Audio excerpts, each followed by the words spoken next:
What's going on, guys? Welcome back to another Veve update video.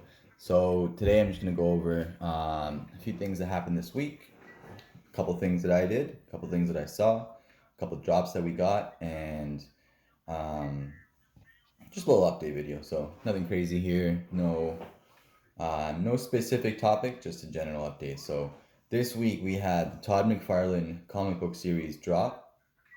First one did really good, guys, really good. So commons right off the bat were what we were used to seeing. So for the past month or so, which was way below retail, right? They were 2 to 3 gems right off the drop, and they stayed like that all day on the first day. So that was Spider-Man #1, written and illustrated by Todd McFarlane. So today, those are sitting around 11 gems, right? This is a few days later. First little comic we saw pump for a little while in terms of even the commons going up 3, 4x. At one point, guys, that was a huge strategy of mine. It was like clockwork. If there was a comic book drop, I would stack 30 to 100, and I would stack those around 7 to 8 gems. That was at one point where even commons weren't going below retail, right? Um, when I was doing this strategy.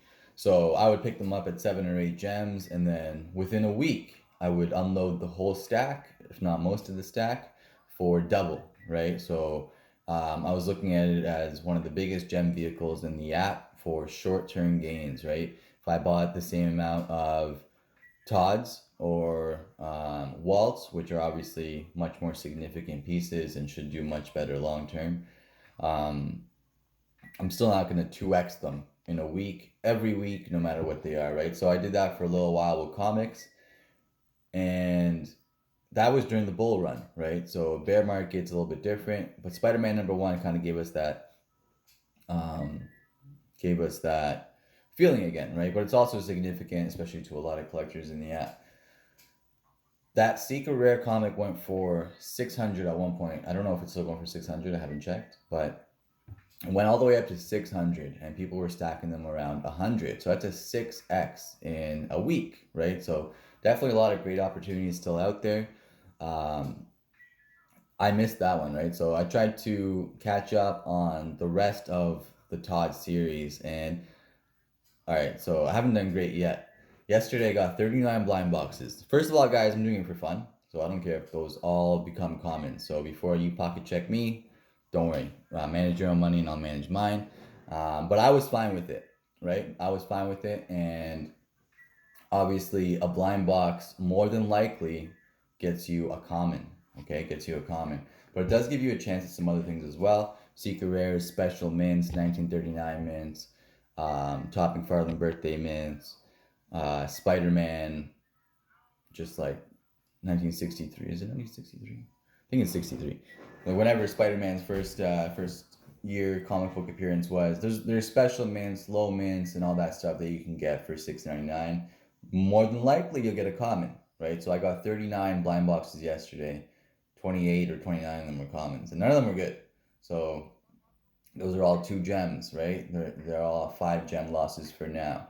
Um, would I be surprised if one day those go appreciate past 7 gems? I wouldn't be too surprised.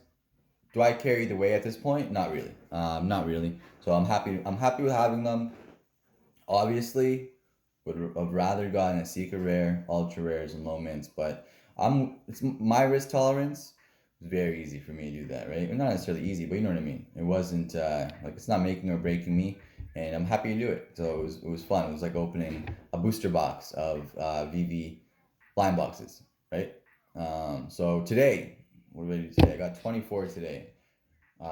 Today is the 5th of the series, the last one in the series, and it had a little bit more hype than 2, 3, 4, just from community sentiments. I was in Veve Vault's drop party, and all week, like usual, for all the drops, and even he was a little bit hyped leading up to this 5th one. So it was that kind of community sentiment is very telling, right? Especially with someone like Veve Vault having that community around him, right?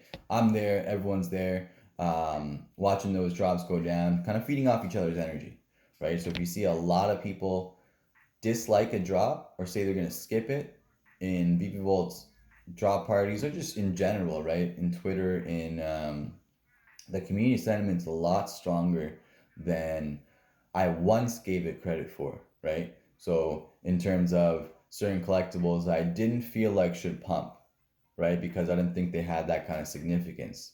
Um, Batman vs. Crop, for example. People hyped that up, even though it really didn't share nearly as much significance as a lot of pieces that were a 20th, a 30th of the price, right? But public sentiment for the people that were kind of pushing it or hyped by it, not necessarily pushing it, like they might have actually believed that as well, right? But that sentiment pushed it all the way to 2.1K, where I wouldn't have paid 400, 300, 200 on release day.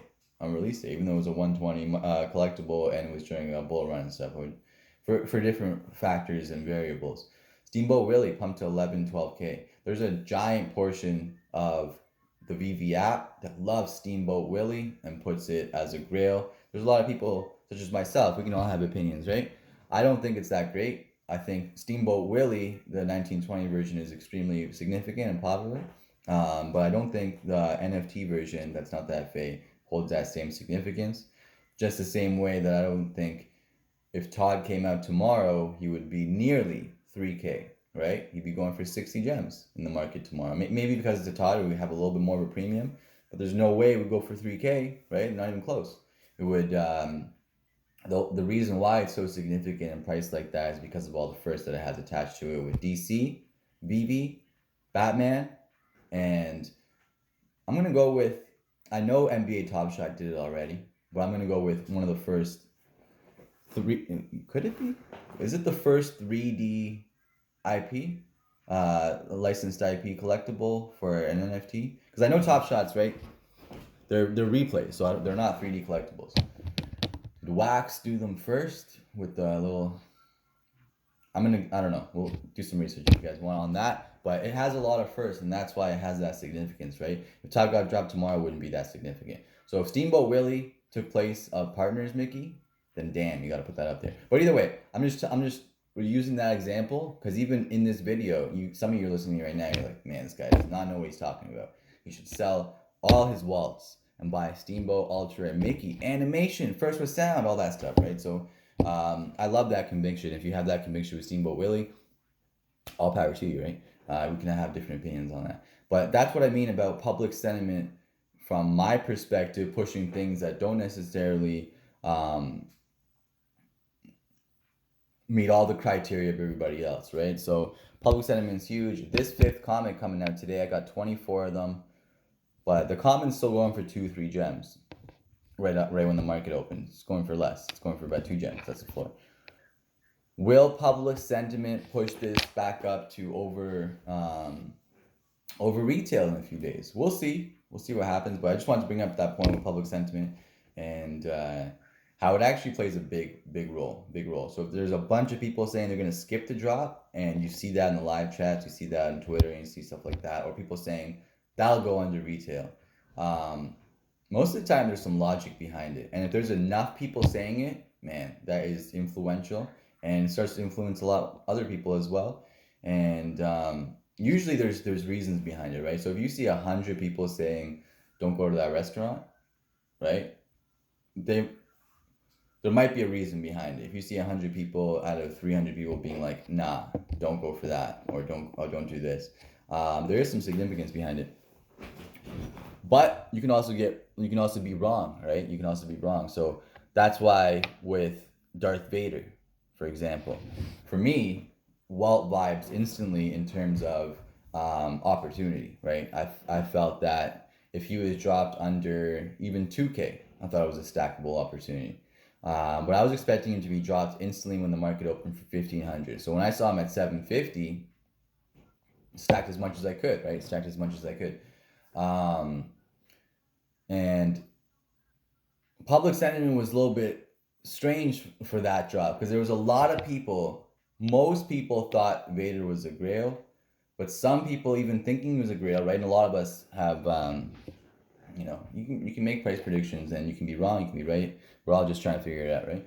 But a lot of people were expecting, we're saying it's a grail, but expecting it to dip. So kind of like just, it's a really good piece, but we're in a bear market. So it made sense to make that logic. I went the other way, right? I was like, I'm gonna stack. If it dips, it's fine. If it goes up, then that's what I'm expecting, right? But that kind of sentiment switched the minds of a lot of people, right? A lot of people were still like, no, you got to get this, and a lot of people were like, I'm gonna wait for it to dip, right? So that got a lot of other people being like, I'm gonna wait for it to dip, and then they ended up paying 2x, 3x, or 2x, 3x, yeah, 2x and 3x still happened from 750, right? All right, guys, I think I ranted long enough. This was definitely a rant because there was no real direction in this video, but I hope I inspired some ideas, started maybe some thoughts to spark a conversation. If you guys have any thoughts on anything that I'm saying, if this was too random, by the way, guys, if you guys think you're like, if you want more, well, I'm gonna do everything. So I'm gonna do the rant videos and I'll do the more directed videos as well. But let me know what you guys think. If this is a good type of video with the random rants, with Veve, kind of going off the top of the head. I go on tangents a lot, as you guys know from the live streams and things like that. So, yeah, if you guys would rather a little bit more organized content for all of it, let me know. Feedback is really good, guys, so I really appreciate it. Comments are really good for the algorithm, gets more people involved. Most people in the world, most people in Veve don't know I'm making this content, obviously, right? So, the more I can get it out, the more people we can get into the conversation, into the community, and bounce ideas. Perspective is great, guys. Love having different perspective. Love different countries as well, because we have completely different, in Veve, right? We have completely different laws, completely different regulations, completely different tax, completely different currencies. So if someone gets a job in certain countries and can make 50 gem profit, that's huge. Where in other countries, it's not enough, right? So love it, guys. All right, I'm gonna stop ranting. 12 minutes into the video. Thanks, guys. Hit that sub, hit that like. Please comment something, and you never know. I do a lot of random comment generators for gems and giveaways and stuff, so that might get you something. All right, guys. Have a good day.